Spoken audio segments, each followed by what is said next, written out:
جو لوگ کہتے ہیں مدرسہ آتنک کا اڈا ہے، مدرسے میں صرف پڑھائی نہیں بلکہ آتنکوادی بنایا جاتا ہے، مدرسے میں بم بنانے کا طریقہ بتایا جاتا ہے، میں ان سب کو بتانے والا ہوں کہ مدرسے میں کس طرح کی پڑھائی ہوتی ہے اور بچے کیا پڑھتے ہیں اور بچوں کے اندر کتنا ٹیلنٹ ہوتا ہے۔ بچے اگر نیٹ کا ایگزام دیتے ہیں تو بچے نیٹ کے ایگزام کو کلیئر کر لیتے ہیں، اگر آئی ایس کا ایگزام دیتے ہیں تو آئی ایس کا ایگزام کلیئر کر لیتے ہیں، اسی طرح جتنی بھی سول سروسز کے ایگزام ہوتے ہیں سب کو کریک کر دیتے ہیں۔ لیکن آج مدرسوں کو جو آتنک کہہ رہے ہیں، مدرسوں کو جو آتنک کا اڈا بتا رہے ہیں، ان سب کو میں دکھانے والا ہوں کہ ایک بچہ ہے جو کتنے بہترین انداز میں خطاب کر رہا ہے اور اپنے نبی پاک صلی اللہ تعالی وسلم کی محبت میں لوگوں کو سمجھا رہا ہے اور بتا رہا ہے۔ آئیے سنتے ہیں وہ کیا کہہ رہا ہے۔ قد جاءکم من اللہ نور و کتاب مبین۔ حضرات گرامی معزز سامعین کرام، سمے رسالت کے پروانوں، غوث اعظم کے دیوانوں، اولیاء کرام کے ماننے والوں، میری ملت کے نوجوانوں، اوس رسول اقدس صلی اللہ علیہ وسلم کی بارگاہ میں راج عقیدت پیش کرے، جن کے اشارے پر ساری کائنات گردش کر رہی ہے۔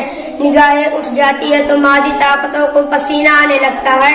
کرۂ ارض پر کھڑے ہو کر انگلی کا اشارہ فرما دے تو ڈوبا ہوا سورج منزل سے پلٹ آتا ہے۔ اوس رسول کی بارگاہ میں خراج عقیدت پیش کرے، جن کی حکومت چاند کی چاندنی پر ہے، سورج کی روشنی پر ہے، جن کی حکومت دریا کی طغیانی اور سمندر کی روانی پر ہے، کلیوں کی چٹک اور پھولوں کی مہک پر ہے۔ اوس رسول ہاشمی صلی اللہ علیہ وسلم کی بارگاہ میں محبت کی ڈالیاں نچھاور کریں، جن کو خدا تعالی نے کہیں مدثر فرمایا ہے تو کہیں مجمل فرمایا ہے تو کہیں یا ایھا رسول فرمایا ہے۔ آئے اس رسول کی اس کو محبت میں سرسار ہو کر نذرانہ دل لٹانے کی سعادت حاصل کریں۔ پڑھے درود شریف۔ اللہم صلی علی سیدنا و مولانا محمد وعلی آلہ وبارک وسلم۔ صلاۃ و سلام علیک یا رسول اللہ صلی اللہ علیہ وسلم۔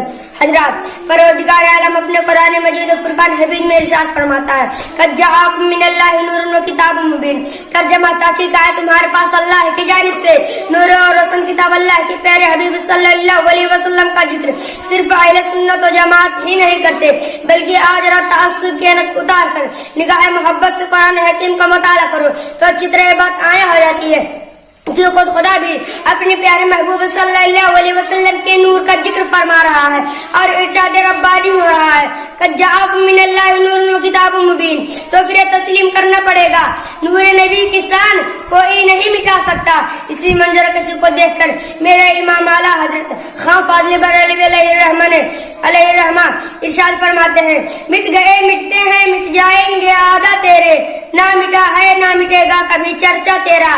کیونکہ قرآن کے زیر و جبر کو کوئی شخص تبدیل نہیں کر سکتا، حروف کو تبدیل نہیں کر سکتا، اس لیے کہ مسلم بات ہے کہ قرآن کی حفاظت کا ذمہ خود خدا پاک نے لے لیا ہے۔ چنانچہ اللہ تعالی ارشاد فرماتا ہے، انا نحن نزلنا الذکر وانا له لحافظون۔ جس نور کا ذکر خود خدا کرے تو غیروں کے گھٹانے سے کب گھٹ سکتا ہے، جس کی ترجمانی مجدد دین و ملت امام اہل سنت قاطع شرک و بدعت امام احمد رضا خان فاضل بریلوی نے فرمائی ہے۔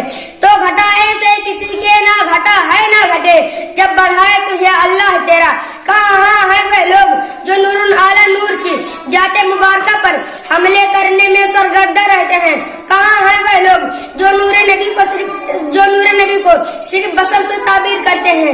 اے نور نبی کو صرف بصر سے تعبیر کرنے والوں، آؤ عدل و انصاف اور حق و صداقت کا دامن مضبوطی سے تھام کر تعصب کی عینک اتار کر چشمے ایمانی سے حدیث رسول کا مطالعہ کرو، نگاہ محبت سے رسول اعظم کی اس تاریخ کا جائزہ لو جو میرے آقا کی زبان مبارکہ سے نکلے ہوئے آبدار کلمات ہیں۔ کتنے لوگ صاحب اولاد ہوں گے، آپ نے عقیدت کی نگاہ سے دیکھا ہوگا کہ بچوں کو مٹی کے کھلونوں سے کتنی محبت ہوتی ہے، آخر کیوں؟ آپ نے کبھی غور و فکر کیا؟